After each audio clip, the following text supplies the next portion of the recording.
Am I heard now? It always works in the end. See, I surrendered it over, Sean. I've listened to the song. So I have spent the last 3 years as a prayer partner to someone that you all are smart enough to love, and that's Reverend Jeffrey.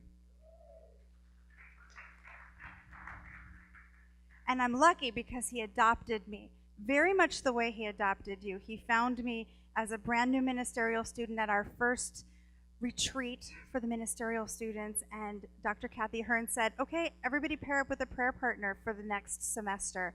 And I was like, I don't know anyone yet. And he saw something in me and snatched me up, and then he kept me because it was a 1-semester project, and it's 3.5 years later, and we're still doing it. And he very much did that with this community. He came here to speak, and he fell in love with you. I remember the phone call when he came home and he said, I don't know why I know, but I am going to be their minister. That is my community. I can feel it. And lo and behold. So I'm so happy to be with you. I always love working with people who are smart enough to love the people I love. And I've been here all weekend working with your amazingly beautiful, dedicated, deep, powerful Youth and Family Village team. If you don't know how blessed you are to have this body of people taking care of your children and your teenagers, go visit them down there sometime. It is amazing work that they do. So we're talking spiritual mind treatment. I love being the last one to go in a series because all the heavy lifting's been done already, right? We know that the first step is honoring the graciousness and the wholeness and the beauty and the magnificence and the infinitude, nice Emerson word there, right? The infinitude of God in step 1. We know that in step 2, we are aligning with that, recognizing that we are made in that likeness and image. So we are everything that we just claimed for God. Has to be present in who and what we are in its full potentiality of the allness of God right here. Yeah? True? We have already recognized that because those qualities are where we are, everything we want is already right where we are. Yeah? We know that we are grateful. We know that we're not thanking anybody out there, but we are grateful for what is. Yeah? See? All the heavy work's already been done. Release, that's the easy step, right? Ha! Wah wah. Simple but not easy. So I want to tell you about Billy. Billy was saying his prayers. It's almost Christmas. Almost Christmas. And he's saying his prayers, and he gets down on his knees beside his bed, and his mom's standing in the doorway because it's sweet, right? It's sweet to watch them. And he says, oh, sweet spirit, sweet indwelling spirit, I am so thankful for my family. I'm so thankful for my friends. And I'm so thankful for my new bike now. His mom is like, Billy, what are you doing? God is not deaf. And he says, I know, but Grandma is. That is not surrender.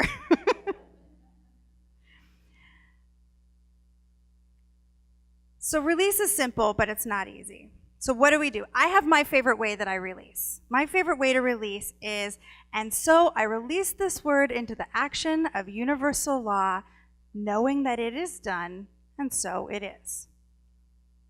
Sound familiar? And the important parts for that, for me, are release, law, done. Release, law, done. We release it into the law, our word. Releasing our word. And what is our word? You know, we capitalize that W for word, we capitalize it. And when I'm teaching students, a lot of times they say, well, why would I capitalize my word? We capitalize words that mean God. And I want to know, if you don't think that you're releasing God's word, whose word do you think it is? If God is all there is, and here we are, and we're speaking our word, right? Are you with me? It's God's word. We release it in. It should be the easiest thing, the most natural thing in the world, to speak our word and release it into the law of universal action and know that it is done. So why is it so hard? It's just me that has a hard time? Yep. Dinah says, yeah, it's just me. Well, I have a hard time with it sometimes. I have a hard time with it. I want to kind of throw away that line. And I find students do it too. You know, you say it the same way every time, and so you just kind of toss it out there. And so I release my word, blah, blah, blah, and so it is. Where really, I think it's the most important part. It's the most important part. Because when we say we are releasing our word into the action of universal law and trusting that it is done, what we're saying is, I'm going to let God do God's work. I'm not going to try to do it myself. I'm not going to question it. I'm not going to chase God around and try to find out what's going on. I'm going to let God do God's work. But it's hard. It's hard. So why? Why is it so hard? The first reason I think that people can struggle with it is we worry that our prayer is not working. You know, it's been 14 minutes and my manifestation has not come. Where's my manifestation? I love the analogy, and if you've been in literally any classes, you've probably heard this analogy, that you plant your seed, and you water it, and you put it in the sunshine, and you wait, and it's not growing yet. It's not growing yet. It's not growing yet. And if you dig up the seed to check, it'll never sprout. I love how clear that is, but none of us do that. Not one of us has ever dug up a seed to see if it has sprouted. True? Now. Except for that guy. But we do it in other ways. So here's my favorite illustration for it. When I am crabby, yes, I get crabby. When I am crabby, I need to be alone. I will be fine. I will get over it. I need to be alone. My husband is not a be alone person. So it often looks like this. Here's me on the bed, crabby. And here's my husband at the door. Are you better yet? No, give me space. Now are you better? Just give me space. Honey. And I swear it takes me 13 times longer to calm down when he is right there wanting to lean in, and I don't know what he wants to do. Pet me? Maybe petting me will make me feel better. I don't think so. That's what we do, right? We keep checking. We check, we check, we check, we check. Is it there yet? Is it there yet? Is it there yet? And that seed doesn't have a chance to sprout. Why? Why do we do that? It's because we worry. We worry that it's never going to work. And worry, according to Francis Chan, the writer, worry implies that we don't quite trust that God is big enough, powerful enough, or loving enough to take care of what's happening in our lives. Let that sink in. When we feel like we need to check and double check and triple check, we are implying that we don't believe that God is enough to handle what's happening in our lives. That the infinite presence of all of life can't handle my crabby mood, or your job interview, or your bank account balance, or that pesky little word that might be a diagnosis or might not. The infinite presence of God, and yet we worry that somehow that goodness is going to pass us by. We're going to miss it. We're not going to catch on to it. Part of the reason is because sometimes we fear that what we want isn't important. We know that this is active in us when we say things like, and again, this is maybe just me, oh, I shouldn't even pray for that. There are people starving in India. I shouldn't pray for that job interview to go well. It's selfish to pray to have more money. Ever heard that? It's selfish to focus on myself. I should pray for other people.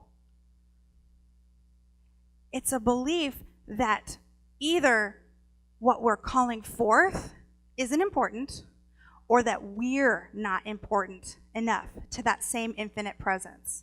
I have this theory that all of the hidden false beliefs shake out to, I am not enough, there is not enough, or the world is not safe. I am not enough, there is not enough, or the world is not safe. And this I am not enough idea stops us from tapping into the one thing that makes us enough, which is the truth of who we are as channels of divine presence. Certainly we would never say God is not enough. We'd imply it, but we'd never say it. It's a fear. And here's some tough love, folks. Here's some tough love. Fear is always putting our faith in something that is not God. Oh, I saw like 3 heads go down. Oh.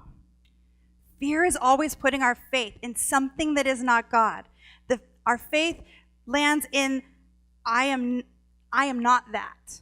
I knew a person once who gave this example. She said, I see the whole world, the whole globe, and I see it's all God. And I zoom in on our nation, and it's all God. And I zoom in on our town, and it's perfect and loved and whole and beautiful, and my neighborhood, and it's glowing. And then I notice there's one tiny little speck in the center of it all that is not God, and it's me.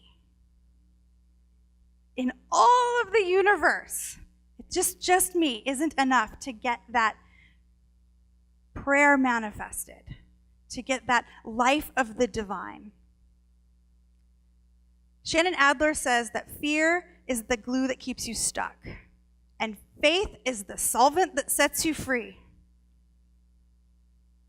So how do we build that faith? How do we lean into that faith? It's by doing it. It's by doing it and doing it. And even when the fear comes up and we feel like, oh, maybe I should just pray for world peace and not for that job interview, doing it anyway. Do it anyway. How's that for an almost minister? Do your prayers. Do it anyway. Follow the process. Trust the process. It was brought through Infinite Spirit, through the voice of Ernest Holmes, so that we could know the process and lean into it. There are 5 steps. It's like a worksheet. I love a worksheet. I really do. We build faith by doing it.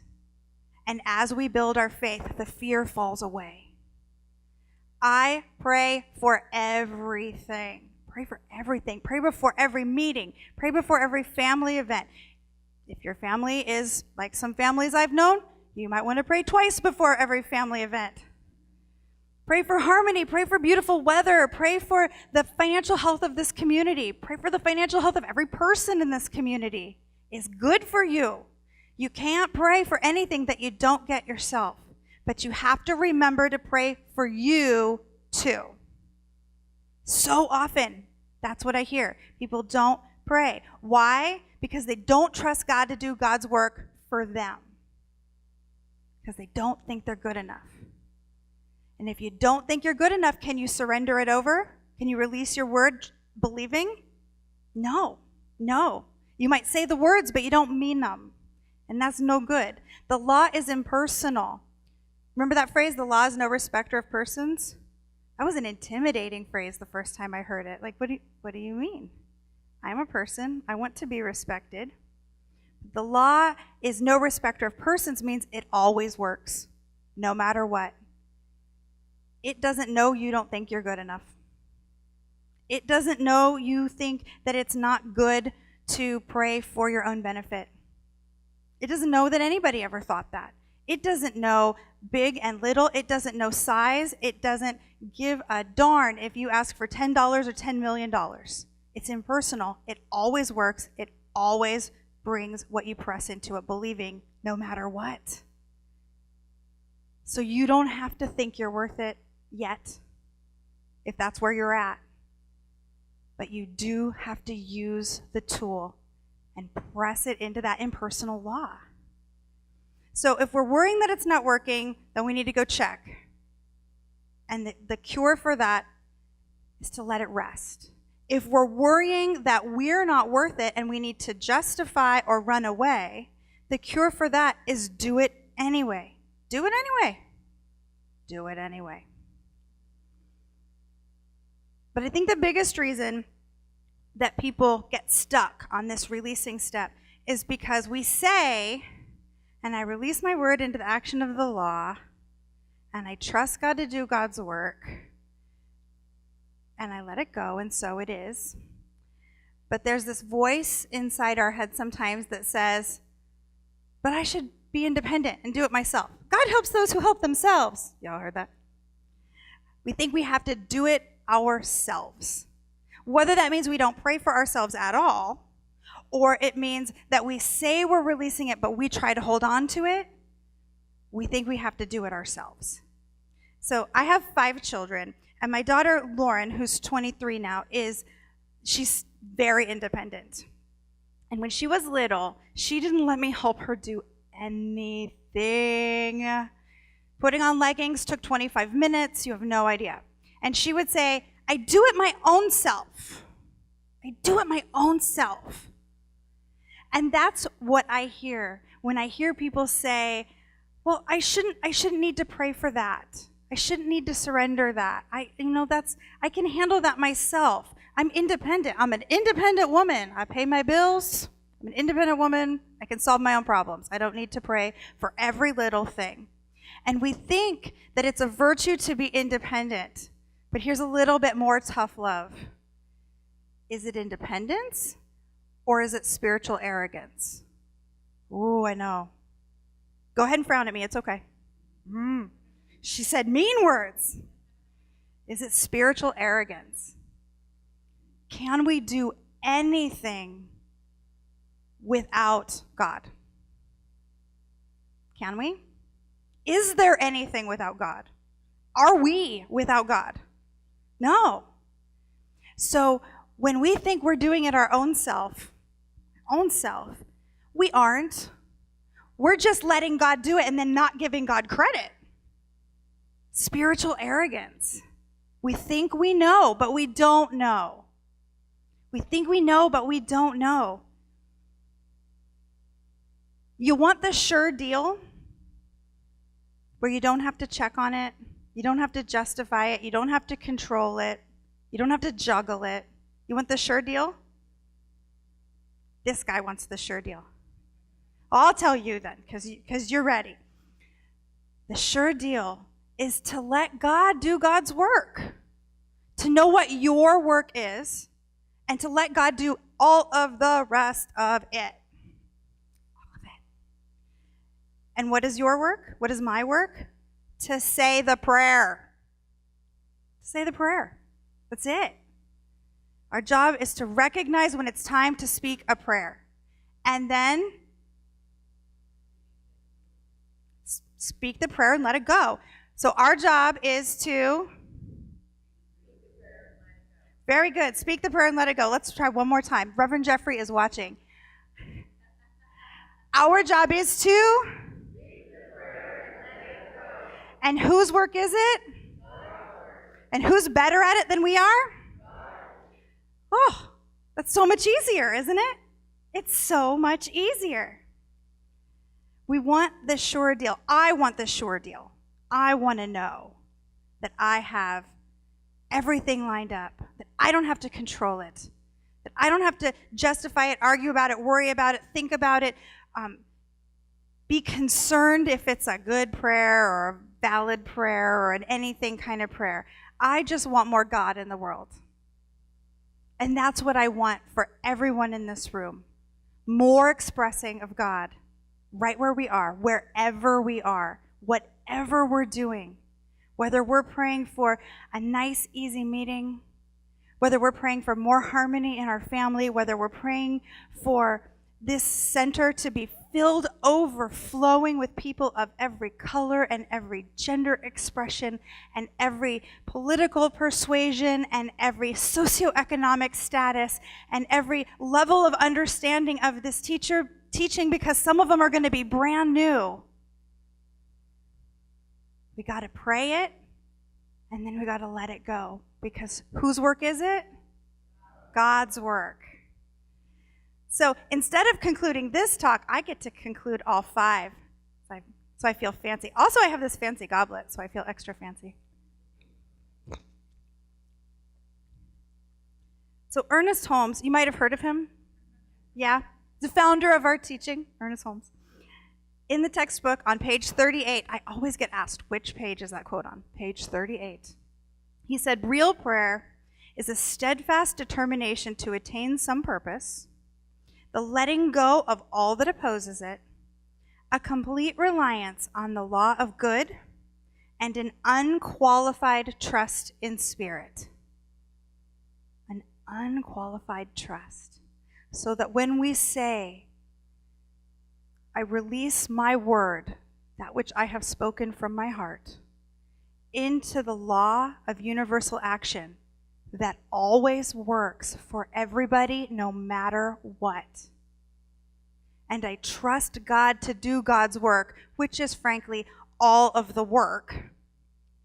I know that it's done, so I can chill out. I can actually let it go, like taking off the world's heaviest backpack. And then when I say, and so it is, I mean, and so it is. And so it is.